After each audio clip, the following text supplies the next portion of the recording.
네, 반갑습니다. 노량진에서 경찰학 운영하고 있는 김원장입니다. 저는 지금 노량진에서 GWB 경찰학원을 운영하고 있고요. 경찰학원을 하다 보니까 이제 많은 상담을 하게 됩니다. 그 상담을 하면서 오늘 이제 오늘의 주제를 좀 정해봤는데요. 오늘의 주제는 가산점입니다. 제가 왜 가산점을 말씀드렸냐면 경찰을 상담하러 오는 대부분의 친구들이 이제 가산점을 다 만들어 오려고 되게 노력을 많이 합니다. 뭐하니? 그랬더니 커마를 했어요. 뭐 했니? 토익 점수 따고 오겠습니다. 뭐 이런 식으로 얘기들 많이 해요.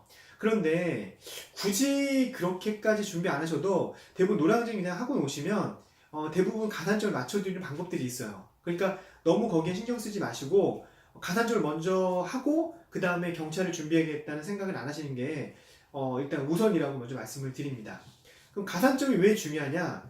이런 건 있어요. 그러니까 경찰 시험을 보게 되면 일단 필기 시험을 먼저 보게 되죠. 그러니까 필기 점수가 전체 마지막 최종까지 갔을 때 약 50%를 차지하게 되고요. 그 다음에 면접이 있습니다. 그 면접이 몇 점을 차지하냐면 20점을 차지하고요. 그 다음에 제일 경찰이 중요한 체력입니다. 체력이 25%를 차지하게 되죠. 그러면 나머지 5%는 뭐냐면 그게 바로 가산점이에요. 그러니까 가산점은 보통 면접하고 같이 해서 25점을 반영하는 경우도 있는데요. 원칙적으로 따지면 면접이 20점, 가산점이 5점입니다. 그러면 가산점 1점이 실질적으로 반영되는 비율을 보면요. 평균 점수를 따지면 보통 2점하고 똑같아요. 그러니까 평균 10점이 그러니까 가산점 5점하고 똑같다라고 보시면 됩니다. 그 계산하는 식은 보통의 경우에 이제 필기 점수를 통해서 내가 맞은 평균 점수를 나중에 2를 하시면 돼요. 그러니까 내가 80점을 맞으면 예를 들어서 40점을 반영한다고 보시면 되고요. 그 다음에 이제 체력 같은 경우에도 50점 만점에 보통 우리가 합격한 친구들 보면 대충 40점 정도면 거의 뭐 합격을 하거든요. 그럼 이게 20점이 반영되는 거고요. 근데 면접은 그냥 20점. 그 다음에 가산점 그냥 5점이 반영되는 거예요. 그러다 보니까 실질적으로 반영되는 비율은 가산점 1점이 결국 평균 2점하고 똑같다라고 생각하시면 됩니다. 그만큼 사실 가산점은 되게 중요해요. 그러면 그 가산점을 그러면 어떻게 따는 것이 가장 유리하냐라는 부분입니다. 가산점은 이제 되게 여러 가지가 있습니다. 뭐 컴퓨터 활용에 대한 부분도 있을 수 있고, 그 다음에 국어 능력에 대한 것도 있을 수 있고, 그 다음에 어학과 관련된 부분도 있을 수 있고, 그 다음에 무도에 대한 부분도 있을 수 있고, 그 다음에 뭐 자기가 이제 사범대를 나왔다 그러면 이제 그런 교사 자격증 있는지도 보고, 어떤 기능사, 어떤 자격증에 대한 부분도 볼 수가 있습니다. 그런데 대부분의 친구들이 이제 졸업을 하지 않고 오는 친구들이 많기 때문에 실질적으로 어떤 뭐 그런 기본적인 기능사나 자격증을 받는다는 건 좀 어렵고요. 보통 제일 많이 하는 거는 실용글쓰기라는 게 있습니다. 실용글쓰기. 그래서 실용글쓰기 자체가 어렵지가 않아요. 그러니까 보통 이제 5만 5천 원을 내고 시험을 보게 되는데 그냥 한국 사람이면 그냥 가서 시험 보면 2점 받는다고 보시면 돼요. 그리고 보통 모의고사하고 약간의 수업을 좀 받으시면 보통 4점까지는 그냥 나옵니다. 그러니까 5점까지 가기엔 조금 어려움이 좀 있지만 보통의 경우에는 4점까지는 이제 받는 경우가 되게 많거든요.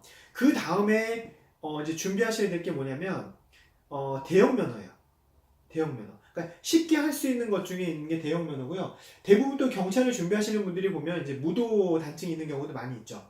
그래서 그런 경우에 이제 무도에서 보통 2단, 3단까지 받으시면 또 2점을 받는 경우가 많습니다. 그래서 실질적으로 내가 만약 부족한 점이 많다라고 오시는 분들 같은 경우에 제가 권해드리는 건 사실 이제 실용글쓰기라는 부분이고요. 그 다음에 이제 대형 면허입니다. 그 다음에 요새 이제 영어 쪽에서 토익을 많이 준비를 하시는데 토익 말고 GTLF라는 시험이 있습니다. 그러니까 GTLF 같은 경우에 이제 듣기, 그 다음에 문법, 그 다음에 독해 이렇게 세 파트로 크게 나눠지는데 듣기를 다 포기하더라도 독해하고 문법만 보더라도 얼추 가산점을 채울 수가 있어요. 그렇기 때문에 학원에서 실제 영어 수업을 제대로 받으시면 그냥 가셔서 그냥 시험을 보시더라도 충분히 가산점을 만드실 수가 있습니다. 그래서 평상시에 뭐 가산점을 먼저 준비하고 나중에 경찰 준비 이렇게 생각하지 마시고 학원에 오셔서 기본적인 수업을 받으시면서 실용글쓰기나 GTLF 또는 나중에 이제 대형면을 보시면 되는데요. 또 하나 이런 게 있습니다. 가산점을 반영되는 기준이 언제냐에 대한 부분이에요. 경찰은 시험 보기 전에 가산점수를 미리 공지하지 않습니다.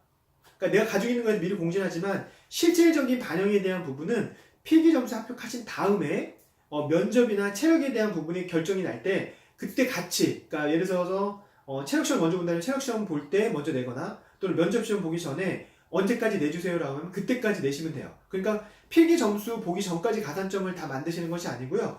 필기가 끝난 다음에도 내가 가산점을 채울 수 있는 그 기회가 있어요.